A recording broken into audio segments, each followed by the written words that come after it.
I don't do fireworks. I do thermostats and calendars and the kind of grocery list that makes a Wednesday feel like a plan.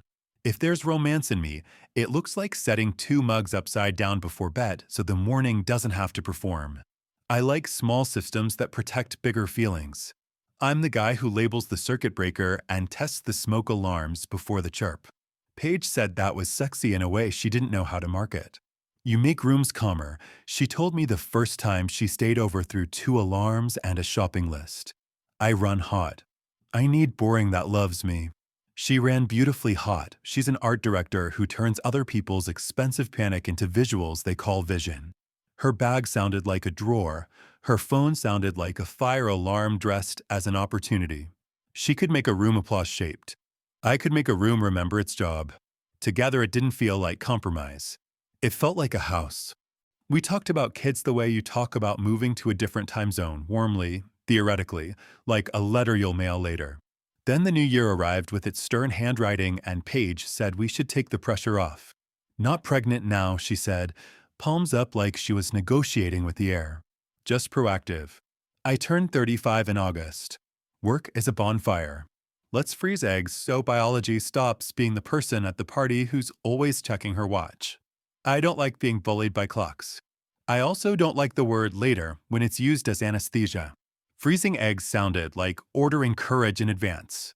We'll do it right, I said. Classes, folders, reminders. I'll learn all the words. The clinic felt like a hotel for hope. Glass. White. Soft water sounds where water didn't need to be. We sat in a seminar led by a nurse who had perfected the calm of someone who has shepherded hundreds of people through the idea of turning cells into vacations. She said ovarian reserve and retrieval and anesthesia, while the projector pretended to be kind. She said neighboring procedures and partners optional. She said you can freeze eggs to buy time. Embryos are a different conversation. Paige squeezed my knee under the table at different conversation, the way you do when you want to signal agreement without inviting debate. We were issued a folder with tabs, appointments, financial, consents. It was like someone had bound my love language. There was a portal we had to sign up for to message the nurses and pay bills. I put our login in the same password manager as our rent and the code for the door we almost never lock. Paige asked me to be her designated support person in the portal, which came with permission to schedule and the burden of not being careless. She made me admin because I read instructions and she reads rooms. Shots at 8 p.m., the nurse said. Ice afterward. Rotate hips so you don't bruise like a cartoon pair. He can help, she added, nodding at me with the gravity of someone deputizing a very boring superhero. Schedule the baseline ultrasound. Blood work fasting. Don't panic. Panic makes numbers romantic and we like them practical. We made a calendar on the fridge with tiny stickers because the apps were too cheerful about the wrong things. Blue drops for blood work. Yellow suns for ultrasounds. Red dots for meds. A tiny black star on the retrieval date that added itself to Paige's spine when she leaned over the sink. Medication arrived in a box so heavy I had to sign my whole last name. Vials, syringes, pens with neat little windows that made hope look quantifiable. Alcohol wipes in rows, sharps container like a Lego for adults. I lined everything on the counter like a man who's best at helping by curating a scene. The first night, Paige handed me the pen, gritting her teeth the way you grimace before a vaccine even when you believe in medicine. Count to 3, she said. I did 1, 2, did not do 3, and pressed. She hissed and then laughed and then cried and then laughed at the crying. You're good at instructions, she said, forehead on my shoulder like a person who has finally found the wall that will hold her up. We built our little ritual around the hormones because rituals are how you talk to rooms when you can't talk to the future. Music low. Ice cube and a tea towel. Shot at 8. Chocolate at 8:02. A walk around the block if the air remembered how to be gentle. She swore at her body for acting like it had invented bloat. I didn't offer optimism. I offered a heating pad and the right angle of the couch. The portal pinged like a teacher. Estradiol looks great. Add in the ganirelix tonight. Your retrieval is likely Friday. The financial tab was the only one that didn't pretend to be kind. Packages. Discounts for paying in advance. An extra line item called cryostorage annual, which made me feel like we were renting a small apartment for a part of her we didn't own yet. The first invoice read oocyte retrieval package. The second had a line that said embryo storage, 12 months. I pointed at it because pointing is how I ask better questions. Paige shrugged. They bundle, she said, a hair too fast. They always call eggs embryos in billing. It's like how people call every tissue a Kleenex. The nurse in the messaging thread confirmed it was just a billing code, which is the kind of sentence you can retire into if you want to stop living in the world. I wrote a note in the appointments tab, ask at next visit. Then I didn't ask because Paige was pale and brave and I was more useful holding a water bottle in a waiting room that smelled like lemon and money. Retrieval went like an airport where everyone is very well dressed and no one cries until the curb. I watched her disappear behind the door with a nurse who had collected more secrets than hair ties. I read a magazine written by people who buy furniture instead of inheriting it. When they wheeled Paige back out, she smiled in the slow way of anesthesia and whispered, "You owe me pancakes." The doctor said a number that made Paige grip my fingers. The lab would call with mature counts. The portal would ping with results. "You did great," the nurse said to Paige and then to me as if there were two people on that table. At home, I made pancakes that failed and then succeeded. I settled her on the couch with pillows arranged like a fort. She fell asleep in a way that made a quiet in my chest I hadn't realized I needed. The phone pinged. The nurse wrote, "We retrieved 14, 10 mature." Excellent. Paige slept. I stared at the word excellent, like it had been held up to the light and found honest. The next ping was a week later, cryostorage set up. Invoice attached. Embryo storage, 12 months. I asked again, this time in a tone polite enough to live forever in the HIPAA archive. The nurse repeated, billing code, don't worry. Worry isn't my hobby, paperwork is. I set a calendar reminder for a year later to revisit something I didn't understand. The meds left and the calendar went back to quieter rectangles. We gave the shots a drawer and told it we'd see it another day. Paige looked at her stomach in the mirror the way people look at a map after getting home. "We did a big thing," she said, like a child reporting to an adult. "Now we can breathe." We did, for a while.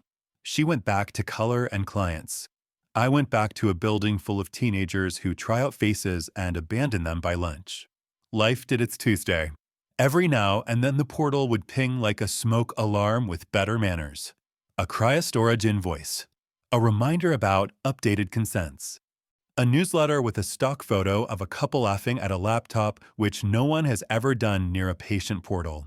One afternoon in that soup like heat July cooks, a FedEx guy delivered a small metal canister with a label that said liquid nitrogen, do not tip. He asked for a signature like he was tired of explaining science to apartments. It was addressed to Paige with the clinic's return address. "Props for a shoot," she said, too quickly, lifting the thing the way you lift a word you hope won't break. A florist trick. I pretended to believe it because props are safer than bodies. We made it through summer without setting anything on fire. September arrived wearing a backpack and a new attitude like it does every year.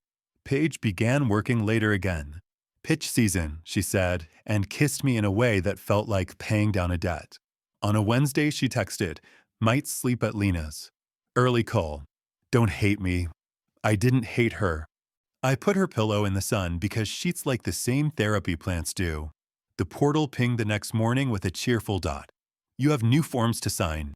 I opened it expecting a consent about storage and got a page titled "Thaw/transfer consents." Under patient it said Paige last name. Under partner it said Colin Vega. There were fields for initials and a paragraph about what happens to embryos in the event of death or divorce of parties. There was a big blue button, invite partner to co-sign. My name was nowhere except in a corner where it said designated support person, may view billing. I stared at the screen the way you look at a neighbor's window when you think you see your own lamp. I scrolled because that is what you do when you think page 2 will apologize for page 1. The top had a tab called History. I clicked. It showed a table. Retrieval February 19th IC PGTA cryopreservation. Partner C. Vega. It showed 3 lines labeled euploid blastocyst and a storage location like a locker combination. I clicked more and got less. PDFs of consents with signatures I knew were pages and a second signature that wasn't mine in a script that tried too hard. I closed the laptop so gently it felt like respect for a person I would never meet. There are 1,000 routes to the center of a question that takes away the floor under you. I took none. I stood. I made coffee because I needed my hands to hold a hot thing that wouldn't lie. I cleaned the counter in small loops until it didn't need me. I wrote a list because that is how I don't drown. Screenshot without rage, do not call the clinic angry at a receptionist who can't change gravity, pack with both hands, not with theater. Leave a note that doesn't make anyone else a hero in it. Paige came home at noon with the brittle tone of a person whose phone has been an organ for too long. I'm starving, she said into the fridge, like it owed her something. I made a sandwich because hunger is the only real emergency I've ever solved with bread.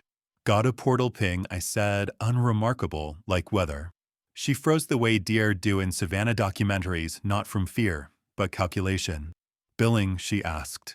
Her voice did a trick it had learned on calls with clients who addressed their panic and enthusiasm. Transfer consents, I said, with a partner name I don't recognize. She set the apple down like it had become a weapon. Her shoulders went through 5 expressions her face never let me see. That's an old thing, she said. From before.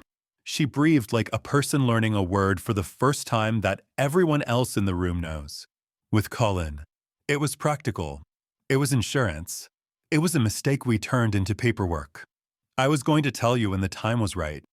The phrases lined up like that actors.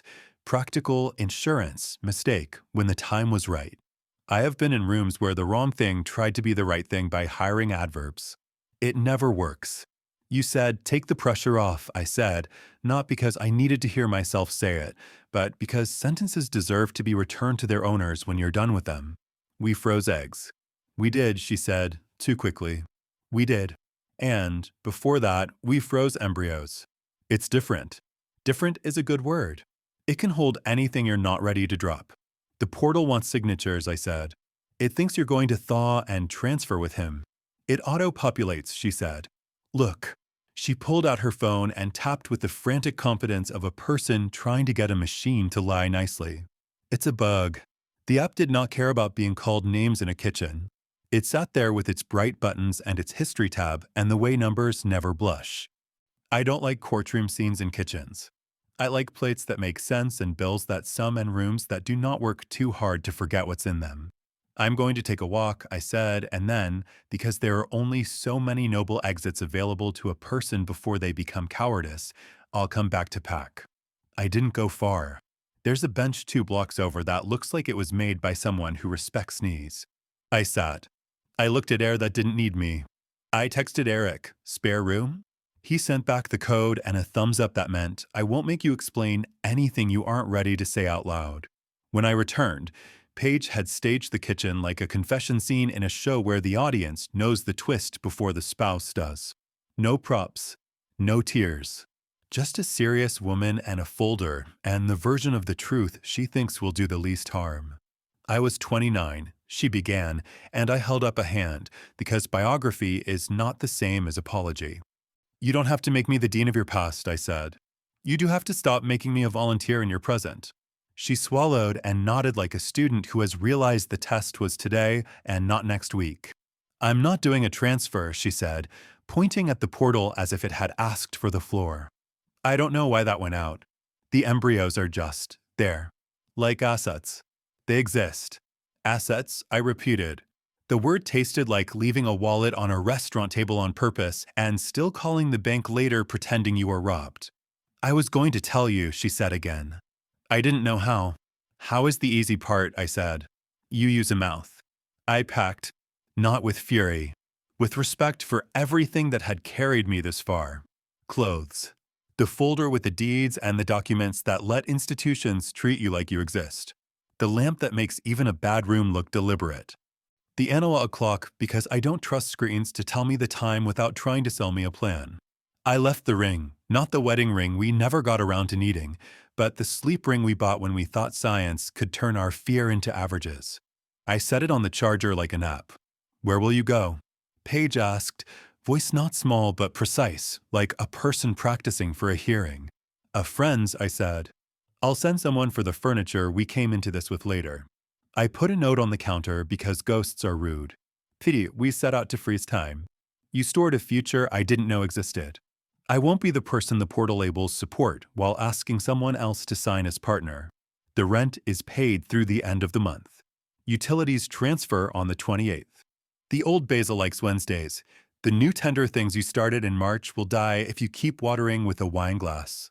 If you need signatures, have a grown-up send them. I won't have this conversation through apps anymore. I didn't slam the door. We had never taught it how. At Eric's, the spare room smelled like cedar and detergent, which ought to be minted as fragrances for men who don't know where else to put their quiet. He pointed at the lamp he knew I'd bring, and the space where a clock should go, and the spot by the window that gets morning like a favor. He made no jokes heavy enough to break me. We watched a baseball game on mute like two monks who have decided sports are allowed in the monastery if you lower your voice. The next day the clinic called. Not to ask me to co-sign. To confirm a cancellation. We received a message to cancel Ms. last name, S. transfer, the woman said, reading from a script so old it had softened at the corners. We've updated the record. Thank you, I said, and meant it because clear language is mercy. 2 hours later, Paige texted. I stopped it. I'm sorry. I am still sorry. I don't know what to do with the rest of that sentence.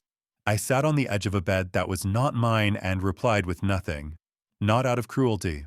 Out of the new discipline I intended to practice, using silence to protect both of us from sentences that ask too much. The paperwork came in emails and envelopes. We separated what could be separated. I didn't claw at her things. She didn't pretend generosity was a currency. The only sharpness arrived in the lawyery language from the clinic the day they updated Paige's file to reflect a new notification preference. If one party acts on the embryos, notify the other. I had no claim. I was asked if I wanted to be informed. The checkbox sat there like a moral. I unchecked it. I don't need to be invited to watch something I can't alter become more itself. Weeks later, at the grocery store, I saw a man compare two brands of olive oil like he had been sent on a quest he hadn't trained for.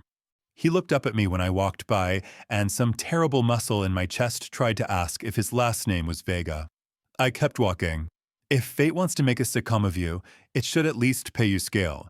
When friends asked, clumsy with love, I said, we wanted time. She already had it in storage with someone else. The ones who know me let the sentence sit on the table and didn't try to turn it into a circle. The ones who like metaphors asked if I was angry at technology. I said no. Machines don't betray. People use them to escort the truth into rooms where words have been asked to stop. In a different version, I storm the clinic on transfer day and stand in a hallway smelling like antiseptic and forever and demand to be acknowledged in a scene that makes me the main character in a place where the protagonist is a cell. In this version, I do the only thing I know how to do. I go home to a room where the lamp I chose makes a square of light on a wall I pay for. I cook something that doesn't require me to Google words like reduction sauce. I sleep. Sometimes I wake at 3 and try out versions of her sentence I would have preferred. I made embryos with someone else and kept them. I loved you and kept them. I didn't trust the world and kept them. They're all true in their own diets of truth. None of them make me a liar for leaving. A month later, the basil in my new kitchen proved I know at least one day of the week. My clock ticked. The room smelled like coffee that apologized for nothing. I pressed my palms to the counter because I have learned that touch anchors better than anger. Paige emailed once. Not the portal. That is dead to me. She wrote from herself. You were the only person who made any of it make sense. Including me. I'm going to try to be braver with my mouth. I wrote back, I hope so. It was not generous. It was accurate. People want a moral. I have one, but it is smaller than a lesson and less satisfying than revenge. It is this. Papers are not the enemy of feeling. They are its edge. They keep you from falling into a story that refuses to say the nouns. We went to a place designed to turn bodies into plans. We put our names at the bottom of forms we didn't read all the way to the corners. Later, when the portal stopped performing and told the truth, It did not break my heart. It held it still long enough for me to carry it out of a room where it kept tripping. She said freezing eggs would take the pressure off. We built a calendar around it. I learned syringes and softness and how to count to 2 when I'd promised 3. In the end, a page on a screen used the exact spelling of another man's name and asked me, politely, to co-sign his future. I clicked nothing. I put my hand on my own door. And I made the gentlest thing I know how to make, a life that does not require anyone else's signature to be true.